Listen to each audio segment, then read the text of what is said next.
आज हमारा दूसरा टॉपिक है रिलेशंस की सीरीज़ का पाकिस्तान इंडिया रिलेशंस। तो पाकिस्तान एंड इंडिया रिलेशंस में भी सेम जो फैक्ट्स और जो ट्रिक्स मैंने आपको पिछले क्वेश्चन में बताई थी, अगर इनिशियली आप नोट्स बना रहे हैं तो सबसे पहले ज़रूरी है कि आप डेली का एक पैराग्राफ लिखें। जब आप रैंडमली कोई भी पैराग्राफ लिखेंगे तो आपको ये जो बुलेट्स में नोट्स मिलते हैं, जैसे कि अभी मैंने भी ज़्यादा चीज़ें जो हैं वो बुलेट्स में कवर की हैं, तो एक बुलेट लाइन से आपको 3 to 4 लाइंस बनानी आनी चाहिए। एक बुलेट लाइन से आप एक छोटा सा पैराग्राफ बना सकें, ठीक है। तो आपकी राइटिंग प्रैक्टिस जो है ना वो आपने इस तरह से करनी है। डेली न्यूज़पेपर ज़रूर पढ़ें, उससे भी आपका सेंटेंस स्ट्रक्चर और पैराग्राफ राइटिंग जो है वो अच्छी होगी। चलें स्टार्ट करते हैं। पाकिस्तान एंड इंडिया रिलेशंस में भी सबसे पहले आप इंट्रोडक्शन डालेंगे। इंट्रोडक्शन में जो है इसको आपको पैराग्राफ की फॉर्म में इन चीज़ों को मोल्ड करना है कि हिस्टोरिकली हॉस्टाइल नेबर है ये हमारा, और हम इंडिया के साथ मल्टीपल वॉर्स जो हैं वो कर चुके हैं, और एक हमारे दरमियान जगलर वेन ऑफ पाकिस्तान एक सेंसिटिव इशू कश्मीर का, जिस पर दोनों कंट्रीज़ के दरमियान काफ़ी जो हैं वो इश्यूज़ हैं हमेशा से। और दूसरा है इसमें क्लैश ऑफ इंटरेस्ट, दोनों कंट्रीज़ का बहुत सी जो है एरियाज़ पे वो क्लैश ऑफ इंटरेस्ट है, लाइक सी पैक पे, रिकग्निशन ऑफ तालिबान पे, और न्यूक्लियर सिविल ग्रुप में इंडिया का इंक्लूजन। अच्छा, इसमें सी पैक पे तो जो उनका क्लैश ऑफ इंटरेस्ट है इंडिया का वो आपको पता है, और रिकग्निशन ऑफ तालिबान पे ये है कि जो तालिबान से पिछली रजीम थी, फॉर्मर प्रेसिडेंट अशरफ गनी, उनके साथ इंडिया के रिलेशन बहुत अच्छे थे, और अफ़गानिस्तान को जो है इंडिया वो हमारे ख़िलाफ़ बहुत टैक्टिक्स के साथ यूज़ कर रहा था, क्योंकि इंडिया के relation former Ghani government regime में बहुत अच्छे थे। लेकिन अब क्योंकि जब तालिबान ने टेक ओवर कर लिया, तो जो लास्ट टाइम भी तालिबान की रजीम थी उसको पाकिस्तान ने रिकग्नाइज़ किया था, and we had good relations with that. और अभी इस वक्त भी पाकिस्तान ने जो है वो उसको रिकग्नाइज़ किया है, और इंडिया के रिलेशन जो हैं और इंडिया के जो वहाँ पे टैक्टिक्स हैं या जो उसके ऑब्जेक्टिव्स थे नियर फ्यूचर, वो सारे फेल हो गए तालिबान रजीम की वजह से। नेक्स्ट आप देखें, हम इसमें करेंगे historical background and recent scenario. अब इसमें जो मैंने ये पूरी टाइमलाइन बनाई है, इसमें मैंने मेजर इवेंट्स को कवर किया है, मेजर प्रॉब्लम्स को कवर किया है, और हिस्टोरिकल बैकग्राउंड की से लेकर रिसेंट सिनेरियो तक सारे इंपॉर्टेंट रीजन्स को मैंने कवर किया है। अच्छा, कोई भी रिलेशन आप करते हैं तो आपको उसको टाइमलाइन के साथ ही करना है प्रॉपर, क्योंकि रिलेशन का एज इट इज़ क्वेश्चन नहीं आता कि पाकिस्तान इंडिया के रिलेशन बताएं।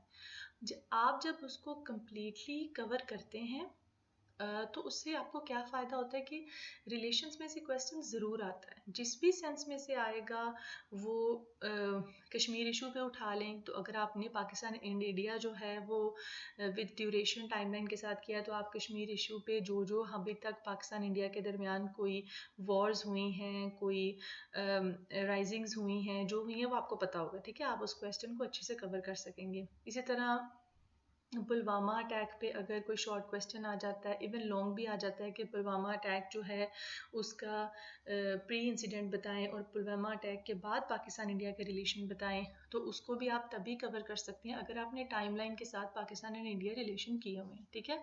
तो इसलिए आपने जो भी रिलेशन करना है उसको हिस्ट्री से उठा के रिसेंट सिनेरियो में पूरे टाइमलाइन के साथ करना है, यही आपके रिलेशंस को कम्प्लीटली कवर करता है। अच्छा, इसमें सबसे पहले हम देखेंगे पहली वॉर जो पाकिस्तान इंडिया के दरमियान हुई after independence, first Kashmir war. वो कश्मीर वॉर जो हुई जिसमें दोनों जो थी, दोनों मुल्कों की जो फ़ौजें थी, उन्होंने अपनी बॉर्डर एरियाज़ को भी जो है वो क्रॉस किया, और दोनों के दरमियान क्रॉस फायरिंग भी हुई। और वहाँ से क्या हुआ कि इनिशियली ही दोनों जो न्यूली इंडिपेंडेंट स्टेट्स थी उनके दरमियान एक आर्म रेस शुरू हो गई, ठीक है।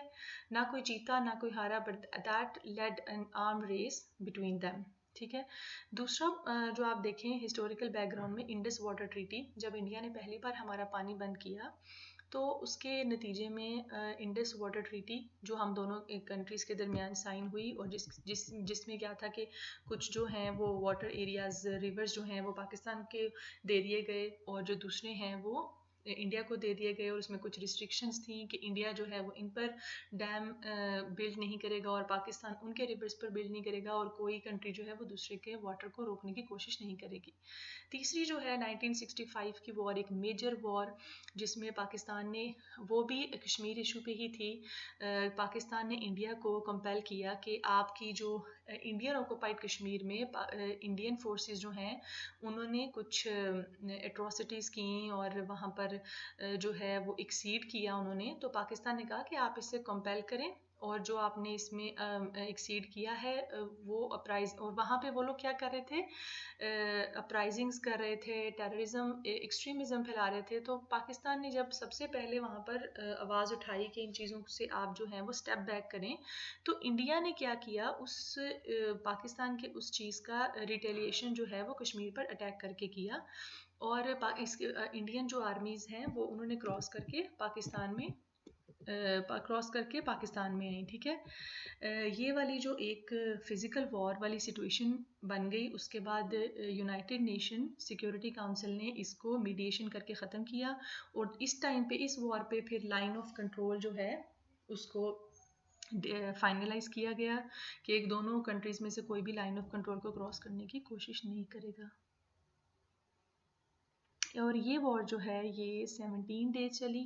अक्सर एमसीक्यूज़ में ये क्वेश्चन आ जाता है कि 1965 की वॉर जो है वो कितने डेज तक लड़ी गई, तो ये 17 डेज तक लड़ी गई और ये लास्टली एंड हुई on 22 September 1965।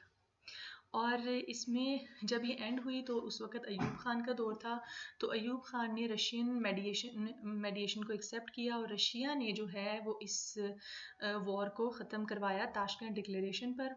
Tashkent declaration sign हुई जी प्राइम मिनिस्टर लाल बहादुर शास्त्री और हमारे अयूब ख़ान के दरमियान इन उज़्बेकिस्तान। इसमें से बहुत एमसीक्यू क्वेश्चन आते हैं कि ये डिक्लेरेशन कहाँ पर साइन हुआ, इसमें मीडिएशन किसने की, उस टाइम पे इंडियन प्राइम मिनिस्टर कौन थे, पाकिस्तान में कौन था, तो ये चीज़ें आपने गौर से देख लेनी।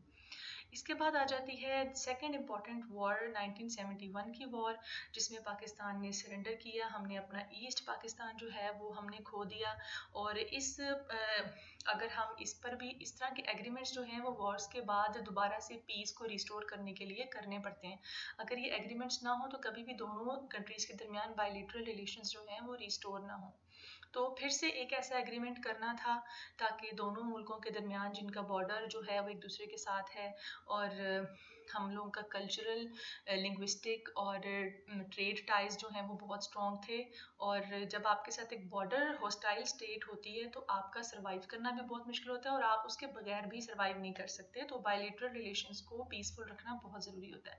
तो दोबारा से रिलेशंस को रिस्टोर करने के लिए शिमला एग्रीमेंट साइन किया गया जो कि जुल्फ़िकार अली भुट्टो ने और प्राइम मिनिस्टर इंदिरा गांधी के दरमियान हुआ, ठीक है। और ये जो है किस डेट को हुआ, 2 जुलाई 1972, ये डेट्स ठीक से देख लीजिएगा, ठीक है। उसके बाद आ जाता है इन 1984 एक और important incident, Siachen conflict Kashmir 1984 में, जिसमें इंडिया ने जो है वो यूनिलैटरली एनेक्स्ड कर लिया सियाचिन ग्लेशियर को, ठीक है। और कोशिश की, सियाचिन ग्लेशियर जो है वो हमारी लाइन ऑफ कंट्रोल वाली साइड पर आता है, ठीक है। तो उन्होंने कोशिश किया, सियाचिन ग्लेशियर जो है उसको एनेक्स्ट करने का मकसद ये था, पाकिस्तान को ये चीज़ बुरी क्यों लगी, why it was an important rising, क्योंकि सियाचिन ग्लेशियर को एनेक्स्ट करने से लाइन ऑफ कंट्रोल को अल्टर करने की कोशिश की गई, यानी जितनी उनके जो उनका border area line of control में बनता है और जो हमारा, उसको क्रॉस करके थोड़ा सा आगे आने की कोशिश जो है वो था सियाचिन ग्लेशियर को एनेक्स्ट करना, ठीक है। तो ये उन्होंने थ्रू फोर्स ऐसा करने की कोशिश की, ठीक है, जिससे कि हमारे ताल्लुकात अगेन उस शिमला एग्रीमेंट के बाद दोबारा से फिर कोल्ड हो जाते हैं, ठीक है। उसके बाद बहुत इंपॉर्टेंट एक अपब्रिंगिंग है न्यूक्लियर टेस्ट। 1988 में पाकिस्तान न्यूक्लियर टेस्ट करता है, अंडरग्राउंड न्यूक्लियर टेस्ट करता है, और किस रिस्पांस में करता है, जब इंडिया अपने न्यूक्लियर टेस्ट करता है तो उसके रिस्पांस में, क्योंकि हमें उस हॉस्टाइल नेबर स्टेट को दिखाना था कि जी सिर्फ आप ही न्यूक्लियर स्टेट नहीं है, अब हम भी न्यूक्लियर स्टेट डिक्लेयर्ड हैं, ठीक है। तो ये डेटरेंस शो करवाना ज़रूरी होता है, स्पेशली आपकी नेबरिंग स्टेट्स को, ठीक है। उसके बाद इम्पॉर्टेंट इवेंट है कारगिल कन्फ्लिक्ट, ठीक है। कारगिल कन्फ्लिक्ट जो कि बहुत इंपॉर्टेंट है और जहाँ से फिर से आर्मी जो है वो पाकिस्तान में उठती है। कारगिल कन्फ्लिक्ट में क्या हुआ था कि पाकिस्तान की आर्मी ने कश्मीर के कारगिल रीजन में कुछ स्ट्रेटेजिक हाइट्स को कैप्चर कर लिया था, वो एक्सीड करके काफ़ी आगे तक आ चुकी थी। उनके इस एक्सेशन को इंडिया ने बहुत मैसिवली जो है वो रिएक्ट किया, रिटेलिएट किया और पाकिस्तानी ट्रूप्स को जो है वो वापस जाने को कहा। और इस तरह क्या है कि ये एक मूव भी जो है वो यूनिलैटरली पाकिस्तान ने लिया था। तो पाकिस्तान डिप्लोमेटिकली भी आइसोलेटेड हो गया, ठीक है। और पाकिस्तान को एग्री करना पड़ा कि वो कारगिल में जिस जगह तक वो आगे इंक्रीज किया है उसकी फौजों ने, वो उस जगह को छोड़ेंगे अब। तो यहाँ से क्या हुआ, क्योंकि हमारी आर्मी जो है ये काफ़ी कंट्रोवर्शियल इशू भी रहा। उस वक्त मुशर्रफ जो हैं वो चीफ ऑफ आर्मी स्टाफ थे, तो आर्मी हमारी जो गवर्नमेंट थी उस time, prime minister Nawaz Sharif की गवर्नमेंट का कहना ये था कि आर्मी ने हमें कॉन्फिडेंस में नहीं लिया, हम नहीं जानते कि हमारी फौजें जो हैं वो वहाँ तक चली गई। जबकि आर्मी का ये क्लेम था कि हम गवर्नमेंट को कॉन्फिडेंस में लिए बगैर ऐसा नहीं कर सकते। तो जब आर्मी इतना आगे तक चली गई थी तो आर्मी अब वहाँ से बैक स्टेप नहीं करना चाहती थी, क्योंकि that was they see that कि हम इसमें सक्सीड हो रहे हैं। तो कश्मीर इशू तो इतने सालों से चलता आ रहा था, तो आर्मी जो है वो उसमें सक्सेस चाहती थी। लेकिन प्राइम मिनिस्टर नवाज शरीफ ने डिप्लोमेटिकली हम आइसोलेटेड हो चुके थे और इस फैसले में कोई भी इस तरह के यूनिलैटरल फोर्सेबल फैसले में जो है ना, कोई दूसरे मुल्क की गवर्नमेंट आपका साथ भी नहीं देती। तो ये एक बैड इमेज भी जाता है, इसलिए पाकिस्तान की गवर्नमेंट ने उस टाइम जो है हमारी आर्मी को ये ऑर्डर किया कि आप अपनी फौजों को यहाँ से स्टेप बैक करें।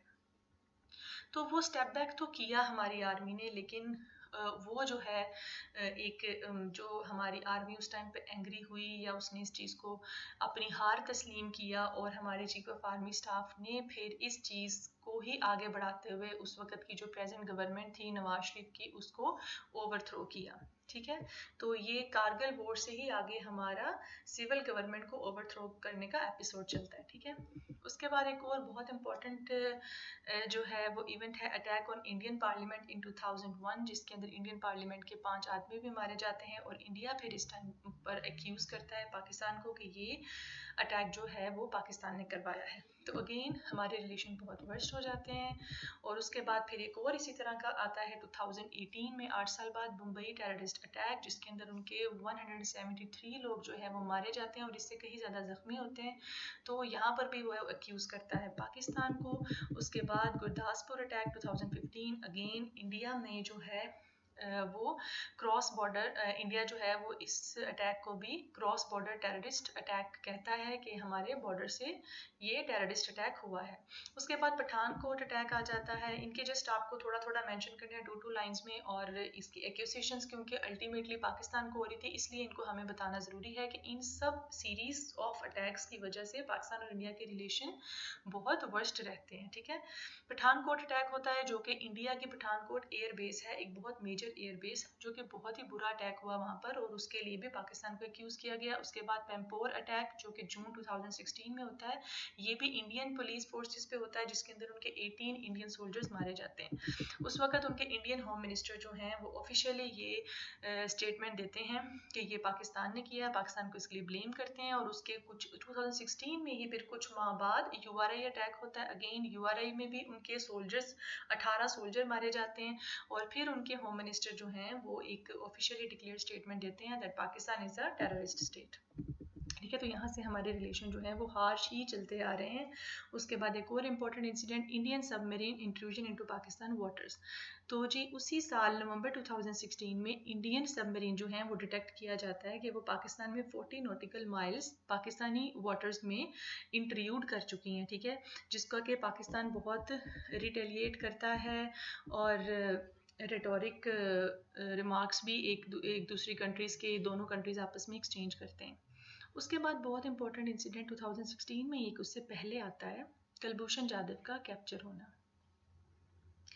कुलभूषण जाधव जो कि एक नेवी स्पाई थे इंडिया के, उनका पकड़े जाना ईरानियन बॉर्डर से बलूचिस्तान के करीब, और पकड़े जाने के बाद उनका कन्फेस करना कि हम यहाँ पर बलूचिस्तान में इंसर्जेंसीज करने आते थे और जो है बलूचिस्तान के जो है पाकिस्तान के साथ हालात जो हैं उनको कशीदा करने का ही हमें जो है वो टास्क दिया जाता था।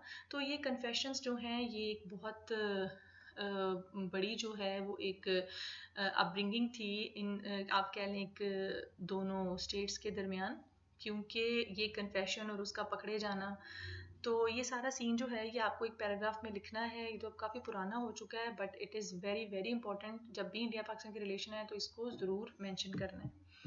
उसके बाद होता है जी Pulwama attack, again very important, 14 फरवरी 2019 में होता है। Pulwama is a region in Jammu and Kashmir का डिस्ट्रिक्ट है जिसमें इंडियन सिक्योरिटी पर्सोनल्स पर एक व्हीकल बोर्न सुसाइड बम्बर जो है वो अटैक करती है।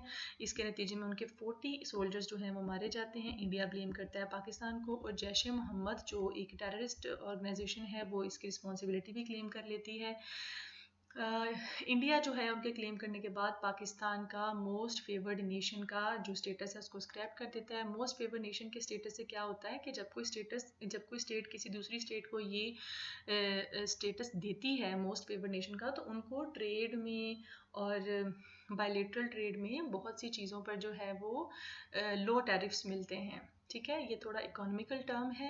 इसमें सिर्फ आपने यही याद रखना है कि टैरिफ्स में इंपोर्ट एक्सपोर्ट में जो मोस्ट फेवर्ड नेशन का जिनके पास स्टेटस होता है उनको लो टैरिफ्स देने पड़ते हैं। ठीक है, ये वो स्क्रैप कर देता है। उसके बाद आ जाता है बहुत इंपॉर्टेंट बालाकोट एयर स्ट्राइक। ये तो अभी रिसेंट में ही आता है ये वाला इंसिडेंट। ठीक है, Balakot air strike in Pakistan surprise. 26 फरवरी 2019 में बालाकोट एयर स्ट्राइक कंडक्ट करता है इंडिया। इंडिया के जंगी जहाज़ जो हैं वॉर प्लेन्स वो पाकिस्तान का डिफेक्टो बॉर्डर क्रॉस करके कश्मीर के डिस्प्यूटेड रीजन में आ जाते हैं और बॉम्ब गिराते हैं केपी प्रोविंस के बालाकोट रीजन में। ठीक है, कश्मीर वाले एरिया में आकर जहाँ से हमें हमारा केपी प्रोविंस जहाँ से स्टार्ट होता है उसके बालाकोट टाउन में बॉम्ब गिराते हैं। ठीक है, नेक्स्ट मॉर्निंग पाकिस्तान रिटेलिएट करता है क्योंकि ये एक बहुत ही वायलेशन है एक कंट्री की सुवरेनिटी की, एक कंट्री की इंडिपेंडेंस की। ठीक है, इस तरह से होस्टाइल नेबर या किसी भी स्टेट के जो बग़ैर इजाज़त के बग़ैर इतला किए इस तरह से वॉर प्लेन एंटर होते हैं तो ये एक ठीक ठाक फुल फ्लैज वॉर भी हो सकती थी। लेकिन खैर पाकिस्तान अगले दिन रिटेलिएट करता है और रिटेलिएट करता है वो वार्निंग देकर इंडिया को कि इंडियन मिलिट्री एयरक्राफ्ट जो पाकिस्तान में पहले पाकिस्तान ऑफिशियली कोई स्टेटमेंट नहीं देता। क्या होता है कि IAF जो मैंने लिखा है ये इंडियन एयरफोर्स के लिए एक एब्रीविएशन है। इंडियन एयरफोर्स के जो जेट्स हैं वो पाकिस्तान में दोबारा से वो आते हैं, जो दो वो बम गिराने आए हैं, पाकिस्तान उन दोनों को गिराने में कामयाब हो जाता है और फिर पाकिस्तान वार्निंग देता है इंडियन मिलिट्री को विद सरप्राइज कि हमने आपके दोनों एयरक्राफ्ट जो हैं वो गिरा दिए हैं और आपका एक पायलट जो है वो जिंदा पकड़ भी लिया है जिसका नाम है अभिनंदन वर्धमन। और नेक्स्ट टाइम अगर ऐसा कोई वो होता है तो पाकिस्तान जो है वो पीछे नहीं हटेगा, एक फुल फ्लैज वॉर जो है वो होगी। ठीक है, तो इंडिया को उस टाइम ये उम्मीद नहीं थी कि उनके वो दोनों खुफिया जेट वॉर्स जो हैं वो पकड़े भी जा सकते हैं, लेकिन पाकिस्तान की आर्मी ने बड़ी खामोशी से इस प्रोसेस को जो है वो फेल किया और उनके दोनों वो कैप्चर किए। लेकिन बाद में खैर अभिनंदन वर्धमन को भी उनको जिंदा वापस कर दिया था। उसके अलावा जो हमारा एक बहुत इंपॉर्टेंट है जिसके बाद से हमारे रिलेशन अभी तक वर्स्ट जा रहे हैं वो है जिस वक्त इंडिया ने 2019 में 370 आर्टिकल को रिवोक किया। ये इंडियन कॉन्स्टिट्यूशन का वो आर्टिकल था जिसके तहत ये चीज़ डिक्लेयर थी कि कश्मीर जो है वो एक ऑटोनॉमस लैंड है, वो अपने लॉज खुद बना सकती है। इंडियन लोग वहाँ जाके प्रॉपर्टीज परचेज नहीं करेंगे। ठीक है, लेकिन इसको रिवोक करने का मतलब ये था कि that is no more any autonomous state, Kashmir is a region of India. ठीक है, तो इंडिया ने इसको रिवोक करके यूनिलैटरली आप कह लें जो है वो वहाँ पर अपनी अजारादारी कायम कर ली और उसके बाद से वहाँ पे आप देख सकते हैं कि वहाँ पे नेट सर्विसेज बंद हैं, फ़ोन सर्विसेज बंद हैं, इंडियन सोल्जर्स किस तरह से वहाँ पे ज़्यादती कर रहे हैं और जितनी भी एट्रोसिटीज़ वहाँ पे हो रही हैं। उसके बाद पाकिस्तान ने ये जब से रिवोक किया है तब से हमारे इंडिया के साथ रिलेशन वर्स्ट हैं और उसके बाद से पाकिस्तान जो है वो इंडिया की ये जो ज़्यादतियाँ हैं इनको हर प्लेटफॉर्म पे उठा रहा है। ठीक है, तो इसके बाद से हमारे रिलेशन अब तक नॉर्मल नहीं हुए। इसके बाद आपने देख लेना है hurdles in the way of restoring relations, तो इसमें आ जाता है कश्मीर इशू है जिसकी वजह से अभी तक रिलेशन जो हैं वो स्मूथ नहीं हो रहे, क्रॉस बॉर्डर टेररिज्म है, इंडिया का अग्रेशन है। इंडिया के नरेंद्र मोदी जब से प्राइम मिनिस्टर बने उन्होंने कोल्ड स्टार्ट डॉक्ट्राइन दिया है कि that seems like a cold war in the era of 90s। ठीक है, दोनों साइडों पे स्पॉयलर्स हैं जो पीस को नहीं होने दे रहे। इस तरह लाइन ऑफ कंट्रोल वायलेशंस होती रहती हैं और बलूचिस्तान इंसर्जेंसी